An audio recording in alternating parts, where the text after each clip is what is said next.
guys, and welcome back to another video on my channel. The video that I'm recording today was one that I actually wanted to upload last week, but my AC wasn't on and it was like 40 degrees and now it's freezing here and my AC is on, so that's just great. Also, I might be a little bit more sniffly than usual in today's video. I have really bad allergies and I live in Canada, which I think most of you know, and the entire country is basically on fire right now, so all of the smoke is making my allergies that much worse. So if I sound like I have a cold, I don't. It's just allergies and not being able to breathe because of the smoke.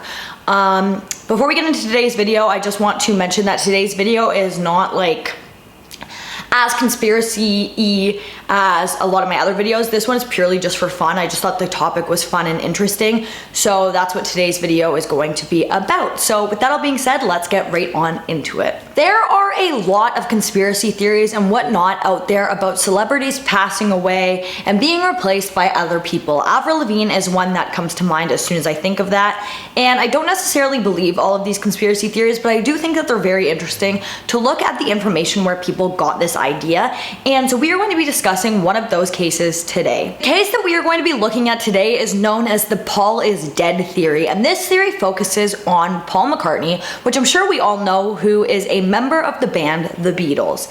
And this theory goes that the real original Paul McCartney died in 1966 in a car accident. This theory actually is very in-depth. The theory goes that Paul and the other Beatles were at the recording studio on Abbey Road when they got into a little bit of an argument and Paul left in an anger fit kind of deal, and while he was driving he got into a car accident, and this is said to have taken place on November 9th, 1966. Because at this point the Beatles were at the kind of peak of their success, they didn't want to just end the band altogether, and obviously all four members of the Beatles are vital to the band, and so they weren't ready to call it quits. They didn't want to lose the money from the music that the band members were making together, and they also didn't want to cause mass hysteria in teenagers and college students who were really into the band, so the theory goes. And to my utter surprise, this theory actually isn't the most underground conspiracy theory. For about 2 months in 1966, fans of the Beatles and other people who were just interested in this kind of stuff started to really look into this and feed into this theory, and they started to notice hidden messages in the band's music and things like that that were pointing in that direction to all of these people. And this theory is actually very, very well known. My grandma knew about it when I mentioned it to her, which is another reason why I thought this case was kind of interesting to cover. But yeah, so this isn't an underground theory that I just pulled up. This is a well-known topic that people have discussed in the past. However, it is kind of new to me. I think I might have heard about it in passing at some point, but I just thought it was another one of those silly celebrity death theories, like Elvis and all of that. So yeah. After this alleged car accident, the members of the Beatles then went down to Canada and held a Paul McCartney lookalike competition. The car accident is alleged. The lookalike competition did actually happen, and this lookalike competition was suggested to the Beatles by the security service MI5. And in this competition, they allegedly found this orphan from Scotland who looked like Paul McCartney, and his name was William Shears Campbell, aka Billy Shears. Important to note that they said that this person, Billy Shears, was an orphan, and I think that the reason that it is kind of important to look at that detail is because the reason that people emphasize the fact that Billy Shears is an orphan is because they didn't think that this person would have family or anybody around him who would wonder where he went and be like, oh yeah, that's really weird. All of a sudden Paul McCartney really looks like Billy Shears, or all of a sudden he's having the same mannerisms as Billy Shears, who looked like Paul McCartney and went missing, which is a little out there in my opinion, but let's continue. It is said that after realizing that this Billy Shears person looked a lot like Paul McCartney, the other members of the Beatles taught him how to act, sing, behave, all of everything that people would identify as Paul McCartney. People had taught this to this Billy Shears character, and then Billy underwent some minor cosmetic surgery to make the swap almost undetectable. Like I mentioned, the accident is alleged, but the lookalike competition did actually take place and was won by a person by the name of William Shears Campbell, aka Billy Shears. However, the winner of this competition was never publicly announced.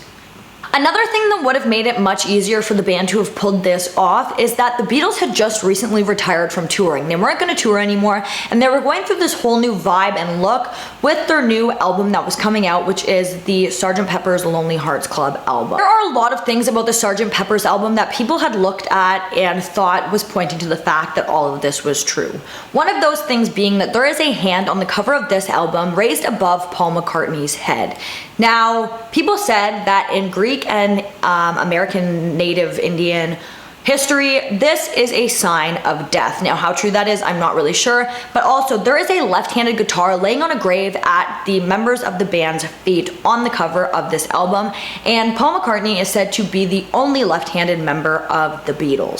Something that isn't mentioned much in this theory, but that I found very interesting is that once people started to speculate that Paul McCartney had passed away, people started to notice that the Beatles had really made the transition from this like teen pop girly type music to this like much darker, anti-religious, like weird vibe to them that they didn't have before. Now that could obviously be a coincidence. Obviously the members of the band were getting older, they were getting more popular, and people do change their style of music as they progress in their career, but that is just something kind of interesting about the band that people haven't really focused on that I personally thought was quite interesting. Now, another thing that you might be wondering is if this is true, why would the other band members hide so many messages pointing to the fact that Paul had passed away in their music and on their album covers and things like that?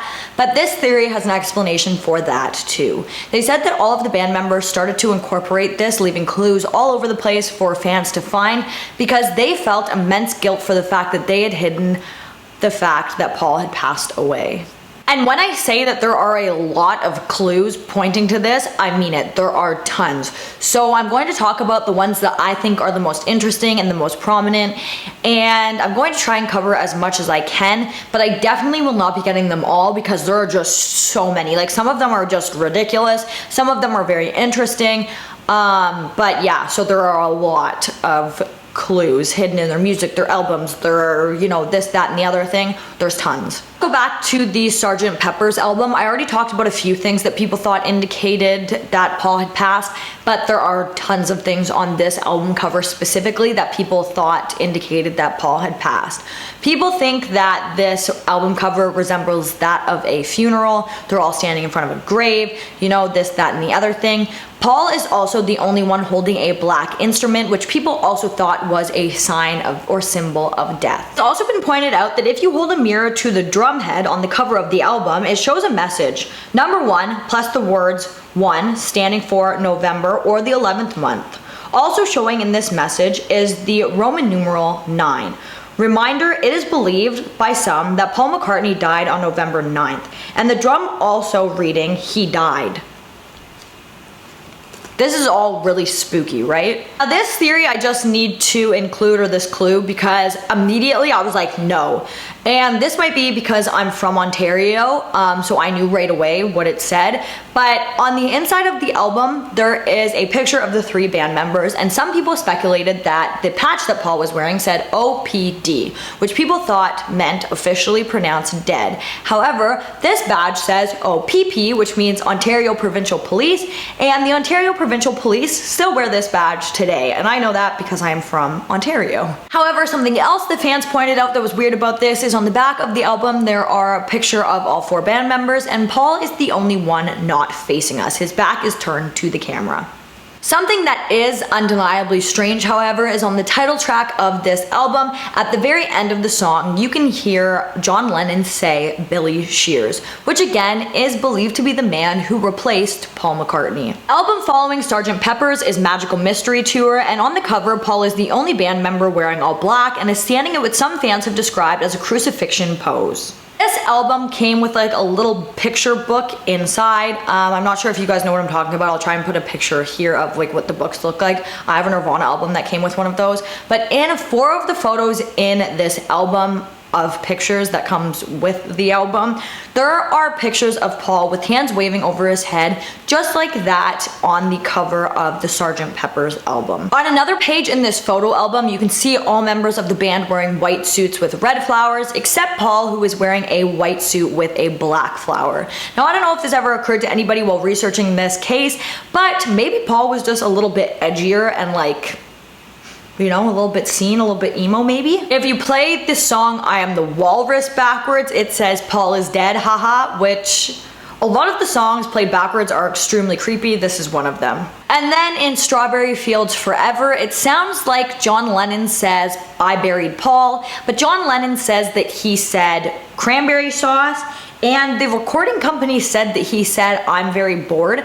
But you'd think that if they were listening to them record, they would know what he said. So the fact that they're all coming out saying that he said different things is very unsettling and weird, and kind of just like, does he even know what he says? Do they know what he said? Like, or did he say I buried Paul? The White Album obviously didn't give fans anything initially to run off of because the album is just blank, but what did catch people's attention was the poster that came along with the album on the inside. There is a photo of a man wearing glasses with a mustache, and this is the only known photo of Billy Shears. This photo was believed to have been taken before Billy underwent surgery to look more like Paul. There is also a photo on the poster of Paul floating in a bath. Fans think this is a photo of Paul's corpse being washed before the autopsy. Also, I should say I couldn't find any definitive proof that the man in the glasses on the album in the poster is in fact Billy Shears, but that is the theory. And in the song Glass Onion, you can hear John Lennon say, here's a little clue for you all, the walrus is Paul.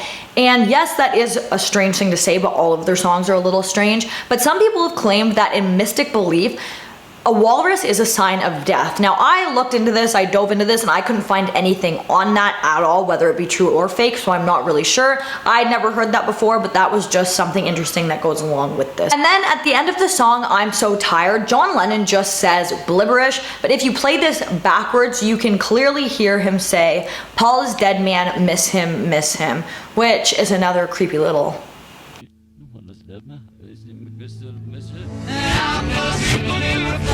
And then if you play the beginning of Revolution 9 backwards, you can hear clear as day, turn me on dead man, which is very creepy. But I don't know what the heck that has to do with Paul McCartney being dead. That's just weird and creepy. There are a lot of other points that people have pointed out that go along with this theory. However, the consensus on this is that this was just that. It was just a theory and there was no back to it, and it has pretty much been debunked if you really look into it. I don't really know how I feel about it. Sometimes I think that I get too invested in these things and I'll believe anything if I look too deeply into it.